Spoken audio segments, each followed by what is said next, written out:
May 14th here in Toronto, and the garlic mustard is starting to flower. Well, just barely. I killed a whole bunch of it down in the green space over there, and this is the only one that had any actual flowers on it. So now you can see what the flower is. I'll do another of these videos in a few days once it's more fully flowering. But just to show you what the most of the ones that I was getting looked like. Look at that root! Look at that root! Look how big this is! And there were hundreds of these. It's totally taking over the side of the hill. You can see it's got the buds that are coming on there, just none of them have actually flowered yet. But I wanted to talk today about this idea of killing and this concept of hate. Because I don't believe in hate, I don't believe in fear and hatred as a motivation for our actions, but I also don't believe in allowing threats to our ecosystem or to ourselves, our community, our world, etc., go unaddressed. I think that in many cases it's necessary to take action and to do things such as kill this plant en masse. But that doesn't mean that I hate this plant. Oh, it's an evil plant, such an evil plant. No, I mean, it's just a plant, right? It didn't intend to damage the ecosystem. In fact, in Europe, it has a natural harmonious relationship with the indigenous flora and fauna, with the fungus in the soil, with the insects, the herbivores, etc. It's just that it was brought here where the soil works a little bit differently, and the soil doesn't have natural defenses against it. And the local herbivores here don't eat it because it's too spicy for them. So it's not that this is an evil plant. In fact, we can look up to it in some ways. It's very impressive.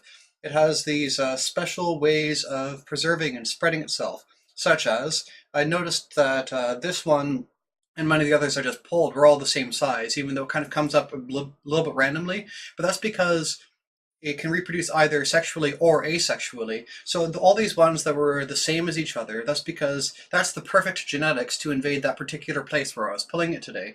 So it doesn't actually need to do sexual reproduction with extra variation.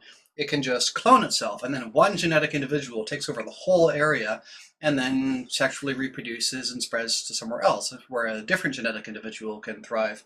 So, I mean, that's very impressive, and there's things that we can learn from it, and there's things that as botanists or scientists or just as people that we can observe and we can appreciate nature for what it is without allowing it to actually destroy our ecosystem if that's what it's threatening to do, which in the case of this, it is. So, I don't hate it. It's actually pretty good to eat, and you don't eat things you hate. I mean, come on, you hate pesto? Well, what's the matter with you if you hate pesto? But that doesn't mean that you're gonna just let it live. Oh, I don't hate it, so I'll just let it do anything. No, it's not like that. If we need to kill something because we need to protect something else, then we're killing out of love. We're killing out of a desire for the entire universe to thrive and everything within it to thrive. This, in its own native environment in Southern Europe and Northern Africa, I think that's fine. I think it can do well there and can continue to be a part of our culinary traditions for centuries into the future. And it's not like every plant that's from that area, every non-indigenous plant is going to be so destructive. Oh, just because it's European, we got to wipe them out. Only indigenous plants are allowed. It's not really how I think either, because actually a lot of the plants that came over are actually beneficial. For example, some of the species of clover are really good for the soil. It's not all so bad.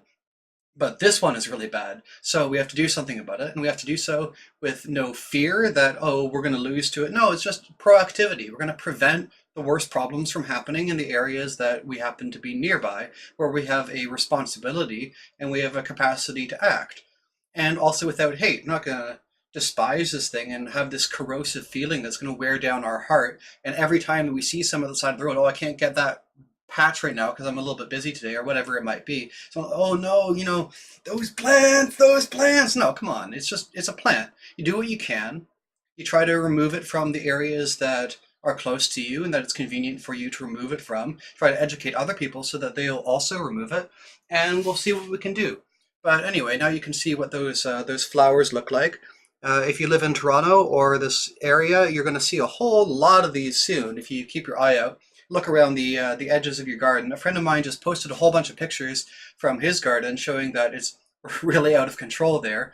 He was asking what it is. Oh, well, you know what it is. You can eat that one, destroy the rest. Just attack it with prejudice, discriminate heavily against it. Destroy this particular plant, not because it's European, not because we hate it, but because it's going to destroy the ecosystem. Because if we let it go unchecked, it will poison the soil, and no other plants will be able to grow. And then it will die too.